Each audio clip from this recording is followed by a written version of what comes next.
Brought to you by Biz Analyst by Khata Book. ना computer ना file, अब tally data on mobile बिज analyst के साथ।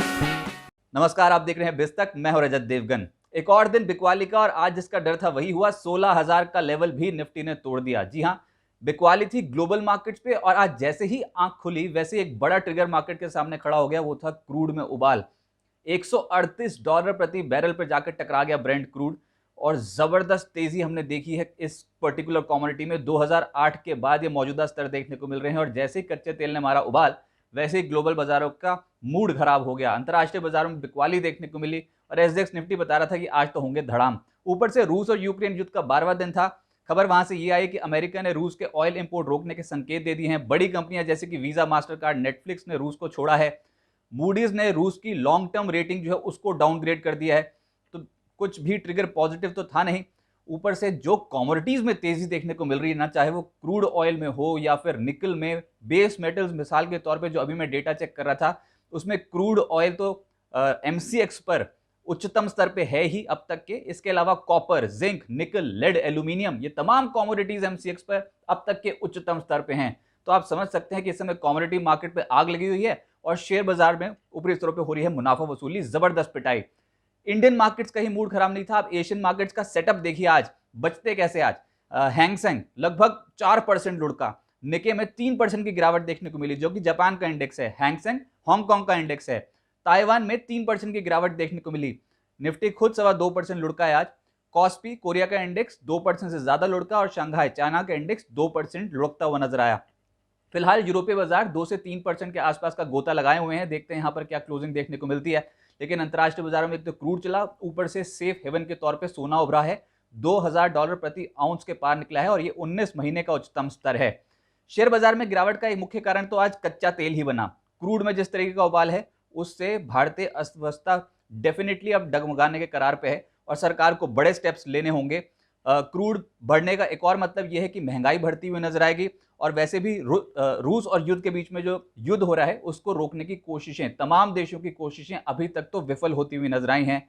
विदेशी निवेशक इस समय भारतीय बाजार तो चुन नहीं रहे हैं एसेट के तौर पे। उनकी बिकवाली लगातार हमने आती देखी है और ताबड़तोड़ बिकवाली विदेशी निवेशक करते चले जा रहे हैं उन शेयर्स में भी जहां पर उनकी होल्डिंग बहुत स्ट्रांग थी। यानी कैश बेस्ड बाइंग हमने देखी है हेवी वेट्स में, जो टेंशन दे रही है इस समय बाजार में। और अमेरिका में अब अगले हफ्ते हो सकता है कि एक बड़ी अनाउंसमेंट आती हुई नजर आए और ब्याज दरों के बढ़ने का सिलसिला शुरू हो। कितने क्वांटम में बढ़ती है ये तो वक्त ही बताएगा, लेकिन हाँ, ब्याज दरें अब अमेरिकन इकोनॉमी में बढ़ती हुई नजर आएंगी। चुनावी एग्जिट पोल का असर तो आना ही है अब कल बाजार पे। उससे पहले आज बाजार हल्के हुए हैं, लेकिन आप ये देखिए जैसे ही आज खुले थे ना वैसे 378 अंकों की गैप डाउन आज निफ्टी पे देखने को मिली और सीधा 16,000 के लेवल को ब्रीच करते हुए नजर आए थे। 15,867 के लेवल पे ओपन हुए और 15,711 के लेवल तक पहुंच गया था एक बार निफ्टी। ताबड़तोड़ बिकवाली थी। 532 पॉइंट्स एक बार निफ्टी पे साफ हो चुके थे। निचले स्तरों से आगे थोड़ी रिकवरी, कुल मिलाकर आज 382 अंकों की गिरावट निफ्टी पे देखने को मिली है 15,863 के लेवल पे। निफ्टी बैंक 1,536 पॉइंट साफ होता हुआ नजर आया। 4.5% का भारी भरकम डेंट आज निफ्टी बैंक पे है और यही एक प्रॉब्लम है कि फाइनेंशियल्स अंडर परफॉर्म कर रहे हैं इस समय मार्केट को। सेंसेक्स 1,491 अंक साफ हो गया आज। एडवांस डिक्लाइंस निफ्टी में मात्र 12 शेयर्स हरियाली दिखी और 38 शेयर्स आज लाल निशान में बंद हुए हैं। और ब्रॉडर मार्केट्स में यानी कि एनएससी की कुल संख्या देखें तो उसमें 80% शेयर्स आज लाल निशान में बंद हुए हैं। फ्यूचर्स में, स्टॉक फ्यूचर्स में भी 80% शेयर्स आज लाल निशान में बंद होते हुए नजर आए। निफ्टी का टॉप लूजर बना इंडसइंड बैंक 8% नीचे। क्वांटम देखिए, सेलिंग का क्वांटम, मारुति सुजुकी 6.5% नीचे। एक्सिस बैंक 6.5% टूट गया। ब्रिटानिया, बजाज फिनसर्व जैसे शेयर्स 6% से 6.25% टूटते हुए नजर आए। गेनर्स में पहले पायदान पे पाएंगे आप तेल गैस कंपनी जिसपे क्रूड का डायरेक्ट इंपैक्ट है, वो है ओएनजीसी। 13% से ज्यादा उछलता हुआ नजर आया, 52 हफ्ते की ऊंचाइयां छू गया। हिंडाल्को 6.25% उछला और ऑल टाइम हाई लेवल से पहुंचता हुआ नजर आया। कोल इंडिया 4% ज्यादा उछला। भारतीय एयरटेल और यूपीएल यहां पर भी हरियाली देखने को मिली। कॉमोडिटी स्टॉक्स में एक्शन है। मिसाल के तौर पे ओएनजीसी और गेल आज चढ़े हैं और सीएलएसए की आज एक रिपोर्ट आई थी बाजार खुलने से पहले तेल गैस कंपनियों पे। इस रिपोर्ट में क्या लिखा है आप ये सुनिए। एलएनजी कीमतों का बढ़ना गेल के लिए बड़ा पॉजिटिव है। सीएलएसए मानता है कि अप्रैल तक घरेलू गैस कीमतें जो हैं $3.2 से बढ़कर $7 प्रति एमएमबीटीयू पहुंच सकती हैं और घरेलू गैस कीमतें अक्टूबर 2022 तक $12 प्रति MMBTU पहुंचती हुई नजर आएंगी, यानी कि गैस कीमतों में इजाफा देखने को मिलेगा। इसका बेनिफिट उठाएगा गेल। ब्रेंट क्रूड में जो तेजी आई है उसका बेनिफिट उठाएंगे ONGC और ऑयल इंडिया। पिछले कुछ दिनों में आप देख रहे हैं कि इन्हीं शेयर्स में तेजी है। ONGC ऑयल इंडिया के जो टारगेट्स दे रहे हैं CLS से वो चौंकाने वाले हैं। ONGC मानते हैं कि 165% उछलेगा, ऑयल इंडिया 135% का इजाफा देखने को मिलेगा। लेकिन देखिए ये सिर्फ रिपोर्ट है, कितना समय लगता है ये उन्होंने अभी इतना मेंशन नहीं किया है, लेकिन ये FY23 के एस्टिमेट्स के आधार पर रिपोर्ट तैयार की गई है CLSA की और यहाँ पर ऑलरेडी तेजी बन चुकी है, तो थोड़ा कॉशियस रहिए। आज तेल गैस शेयर्स में उबाल देखने को मिला, जिसमें ONGC 52 हफ्ते के उच्चतम स्तर पर पहुंचता हुआ नजर आया 13% और गेल 3% उछला। अच्छा, हम क्यों बार बार बोल रहे हैं कि अगर कच्चा तेल उबाल मारता है तो भारत के लिए होती है टेंशन शुरू। भारत अपनी खपत का 83% क्रूड और 50% गैस जो है वो इंपोर्ट करता है। क्रूड में अगर $1 प्रति बैरल का इजाफा होता है तो इसका मतलब समझिए कि भारत का इंपोर्ट बिल 200 करोड़ US से बढ़ गया। और यहां तो हम बात कर रहे हैं $75 जो क्रूड था वो बढ़कर हो गया $138। सरकार ने एस्टिमेट्स इस साल के लिए तैयार करे हैं $70 से $75 क्रूड को कंसीडर करके। $120-130 के ऊपर चल रहा है क्रूड। अब ये सोचिए सरकार के लिए कितनी बड़ी मुसीबत बन जाएगा। हर 10% क्रूड में उछाल अगर होता है तो चालू खाता घाटा बढ़ेगा 0.4 to 0.5% of total GDP।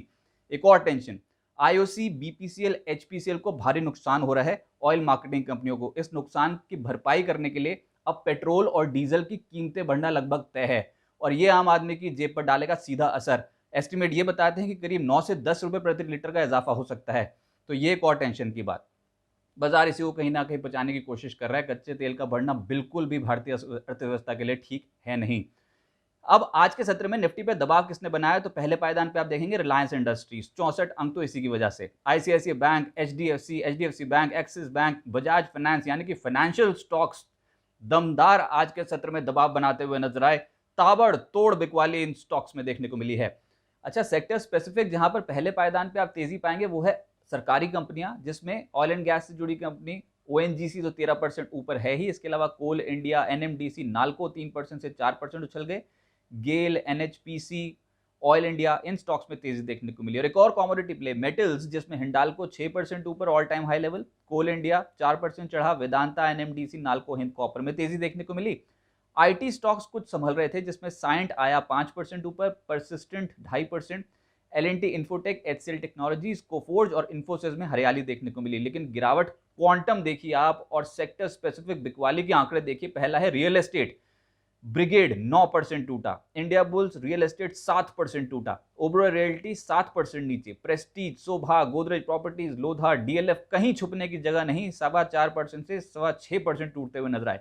Private banks बिल्कुल अंडर परफॉर्म कर रहे हैं अभी मार्केट्स को। इंडसइंड बैंक आज 8% टूटा है, बंधन बैंक 7% नीचे, axis bank, city union bank, federal bank 6% से ज्यादा टूटे, ICICI bank, RBL bank, HDFC bank 3% से 5% का गोता लगा गए। सरकारी बैंक्स का दिन खराब था, जिसमें बैंक ऑफ बड़ौदा 7.25% से ज्यादा टूटा है। Indian bank, union bank, state bank of India 4.5% से 6% नीचे और कैनरा बैंक 4% की धुलाई हुई। Financial services across the board बिकवाली देखी हमने। चोला फाइनेंस 8% टूटा है आज, पिरामल एंटरप्राइजेस 7% नीचे, Shriram transport finance, axis bank, Bajaj Finserv, Bajaj finance और M&M फाइनेंस जैसे स्टॉक्स 5% से 6.5% टूटते हुए नजर आए। ऑटो स्टॉक्स का दिन खराब है, आज ही नहीं पिछले कुछ दिनों से लगातार बिकवाली है। देखते हैं बिकवाली थमेगी कहां।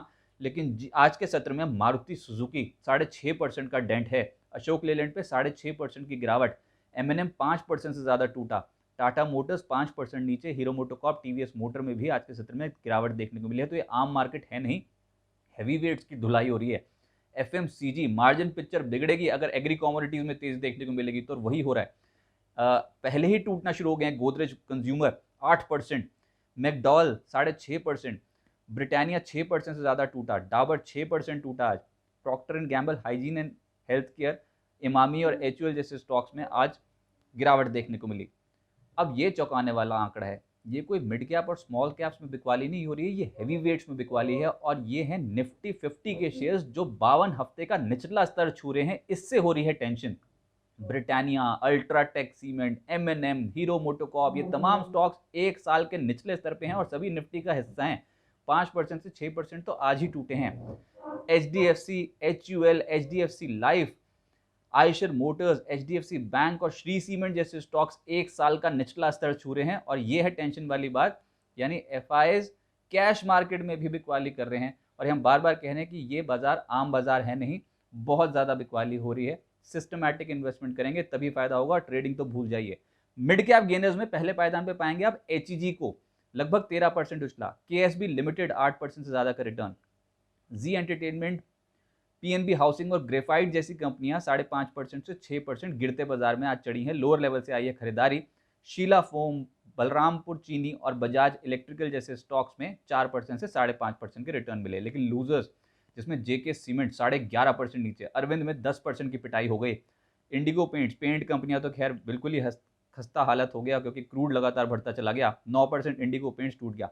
इंडिया मार्ट 8.5% नीचे। पावर इंडिया और स्पाइस जेट जैसी कंपनियां हैं, यहाँ पर भी 8 से 8.5% की गिरावट देखने को मिली। जुबिलेंट, इनग्रीविया, वेरॉक, आइडिया जैसे स्टॉक्स में 8% 7% के आसपास की गिरावट देखने को मिली।